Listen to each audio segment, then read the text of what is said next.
How are you all of you? કેમ છો? મજામાં ને?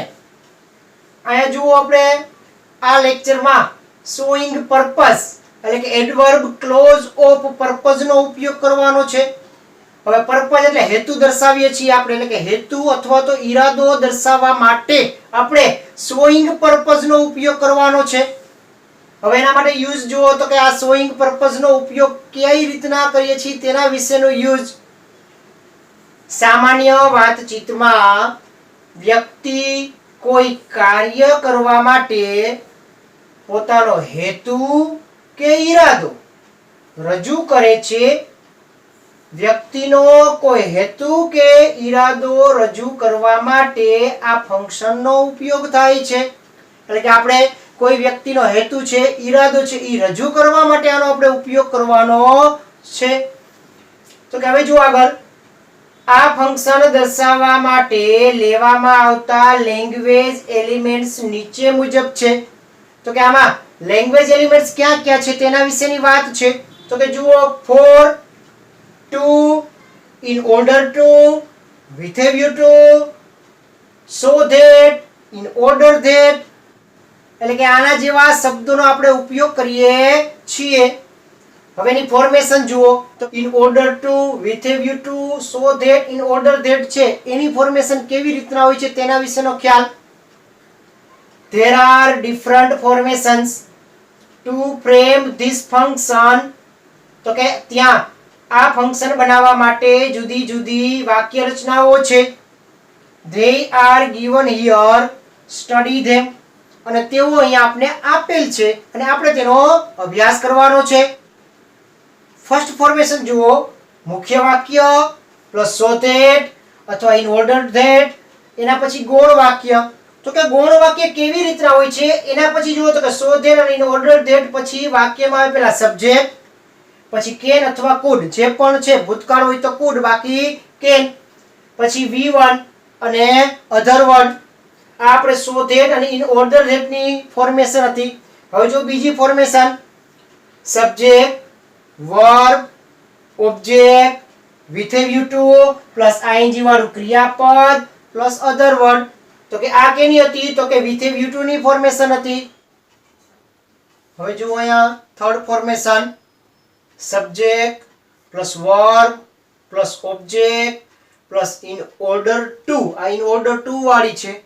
એના પછી V1 જ હોય છે એટલે ખાસ in order to પછી V1 અને other word.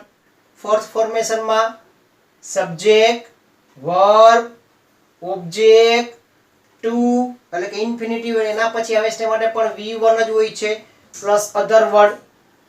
એના પછી ફિફ્થ ફોર્મેશન જુઓ, સબ્જેક્ટ, વર્બ, ઓબ્જેક્ટ, ફોર, પછી ing વાળું ક્રિયાપદ, એટલે ફોર પછી શું હોય હવે તે માટે ing વાળું ક્રિયાપદ પ્લસ other word. એટલે વિદ્યાર્થી મિત્રો ખાસ ધ્યાન રાખવાનું છે કે તમારે in order to એના પછી V1 હોય છે, with a view to અને for પછી હંમેશને માટે ing વાળું ક્રિયાપદ હોય છે અને in order that અને so that પછી આખું આપણે સેન્ટેન્સ બનાવવાનું હોય છે. તો અહીંયા જુઓ example, study the examples and know how this language function is used to express of purpose. એટલે ધ્યાન રાખવાનું છે ખાસ કે કેવી રીતના આ લેંગ્વેજ ફંક્શન છે તેના હેતુને અભિવ્યક્ત કરવા ટેવાયેલ છે તેના વિશેની વાત. હવે ફર્સ્ટ સેન્ટેન્સ જુઓ એક્ઝામ્પલમાં પહેલું તો કે he joined army for serving the nation. એટલે ખાસ ધ્યાન, for આવ્યું છે, for પછી શું છે ing વાળું ક્રિયાપદ, એટલે કે તે રાષ્ટ્રની સેવા કરવા માટે આર્મીમાં જોડાયા. એટલે આપણે તો જોવાનું છે કે વાક્ય કોઈ પણ બને પણ for વાક્યમાં આવે છે એ જોવાનું છે. એના પછી ing વાળું ક્રિયાપદ હોય છે. તો આ ફંક્શન હેતુ માટે છે કે હેતુ દર્શાવે છે for પછી સર્વિસ છે. તો કે હા, તો આપણે કેનો ઉપયોગ કરીએ છીએ તો કે શોઈંગ પર્પઝ નો, એટલે કે એડવર્બ ક્લોઝ ઓફ પર્પઝ નો ઉપયોગ કરીએ છીએ. એના પછી બીજું સેન્ટેન્સ જુઓ, I walk fast so that I can reach in time. I walk fast એટલે હું ઝડપથી ચાલું છું જેથી કરીને હું સમયસર પહોંચી શકું. એટલે યાદ રાખો ખાસ કે સો ધેટ છે એના પછી આખું સેન્ટેન્સ બને છે. તો સબ્જેક્ટ પછી કેન, પણ કેન એટલા માટે મૂક્યું કે અહીંયા શું છે, વોક છે, વર્તમાનનું છે એટલા માટે જ વર્તમાનનું મૂક્યું. જો અહીંયા ભૂતકાળનું કોઈ પણ ક્રિયાપદ હોત તો આપણે અહીંયા કુડ મૂકત. પછી રીચ એટલે V1, ઇન ટાઈમ નું ઇન ટાઈમ. થર્ડ સેન્ટેન્સ જુઓ, he reads English with a view to improving it. improving એટલે improve એટલે આગળ વધારવું, એટલે કે he reads English with a view to improving it. એટલે આ મતલબ એવો છે કે with a view to પછી આપણે ing વાળું ક્રિયાપદ આવ્યું છે improving. improving એટલે કંઈક આગળ, કંઈક વધારે આપણે સુધારો કરવો. એ અંગ્રેજીમાં સુધારો કરવાના હેતુથી અંગ્રેજી વાંચે છે, એટલે કે અંગ્રેજી વાંચવાનો હેતુ કેવો છે, એમાં કંઈક વધુ ને વધુ એમાં સુધારો થાય, પ્રગતિ થાય એટલા માટે. ફોર્થ સેન્ટેન્સ જુઓ, Ami worked hard for getting a good job. એટલે અમી સખત મહેનત કરતી હતી, કેના માટે, તો કે તે સારામાં સારી જોબ મેળવે એના હેતુથી. એના માટે જ આપણે હેતુ શબ્દ માટે છે કે એના હેતુથી તે સખત મહેનત એને કરી કે સારી પોસ્ટ છે એમાં એને જોબ મળી જાય. ફિફ્થ સેન્ટેન્સ જુઓ, she called a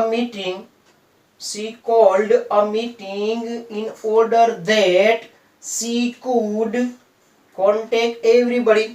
એટલે આપણે કીધું છે કે she called a meeting, તેને મીટિંગ બોલાવી, પણ in order that છે એના પછીનું આખું વાક્ય છે એટલે ખાસ ધ્યાન.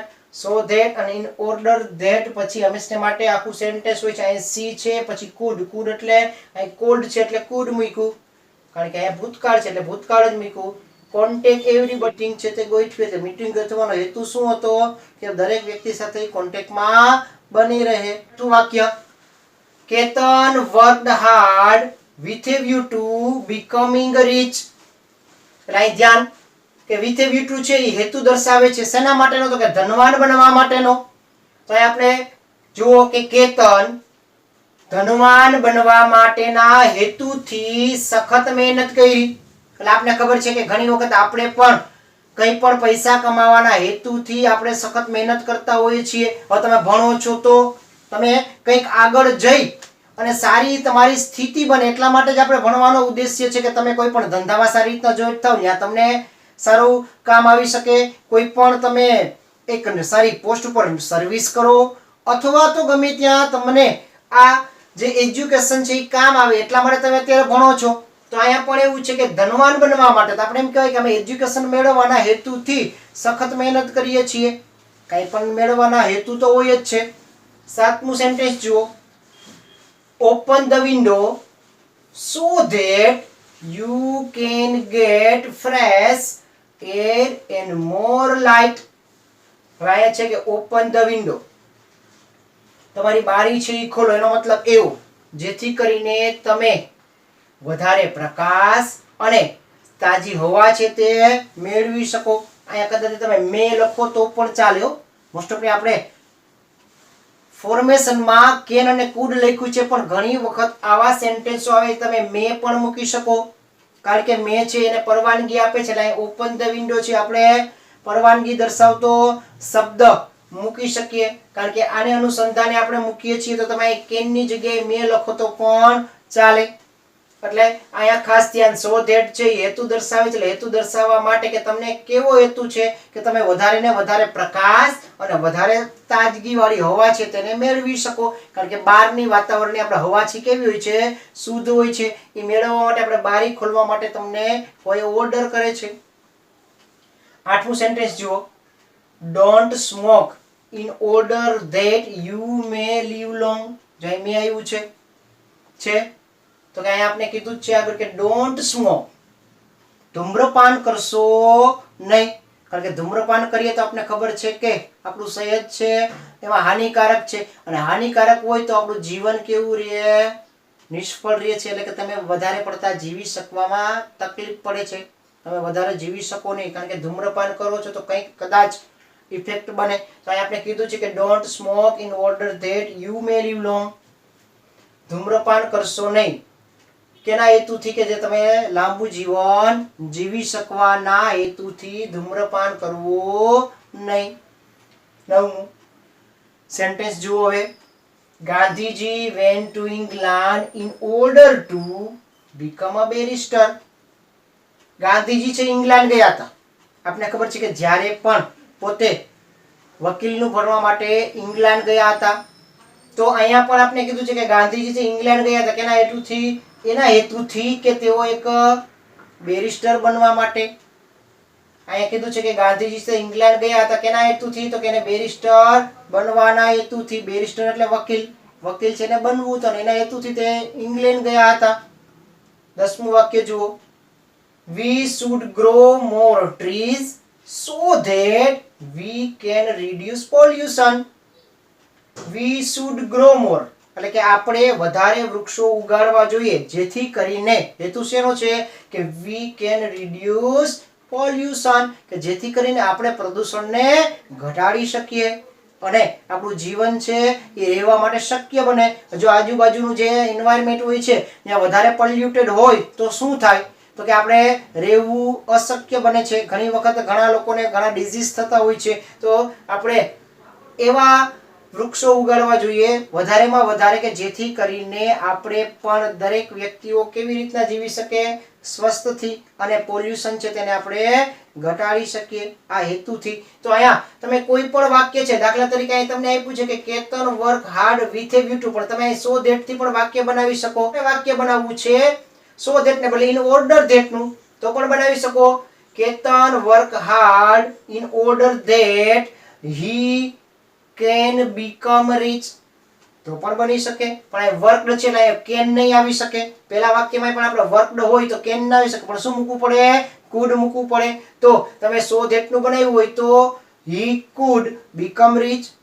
અહીંયા તમે ઇન ઓર્ડર ધેટ નું મૂક્યું છે તો પણ તમારે આવી શકે કે he could become rich. અથવા તો તમારે ફોર થી બનાવવું હોય તો પણ બની શકે Ketan work hard for becoming rich. અથવા તો તમારે ટુ થી બનાવો છો Ketan work hard to become rich. અથવા ઇન ઓર્ડર ટુ થી બનાવો છો તો પણ બની શકે Ketan worked hard in order to become rich. તો વાક્ય તો ગમે એમ બની શકે, પણ આપણે તો પણ કેવી રીતના બનો છો? વિથ એ V2 લીધું હોય તો એ પ્રમાણે, ફોર લીધું હોય તો એ પ્રમાણે, ઇન ઓર્ડર ટુ લીધું હોય તો એ પ્રમાણે, જે પણ તમે શબ્દ જે એલિમેન્ટ લ્યો છો, લેંગ્વેજ એલિમેન્ટ લ્યો છો એ પ્રમાણે વાક્ય રચના પ્રમાણે તમારે વાક્ય બનાવવાનું રહેશે. તો વિદ્યાર્થી મિત્રો, અહીંયા આપણે સોવિંગ પર્પઝ વિશે જોયું. આજ અહીંયા સુધી રાખશું.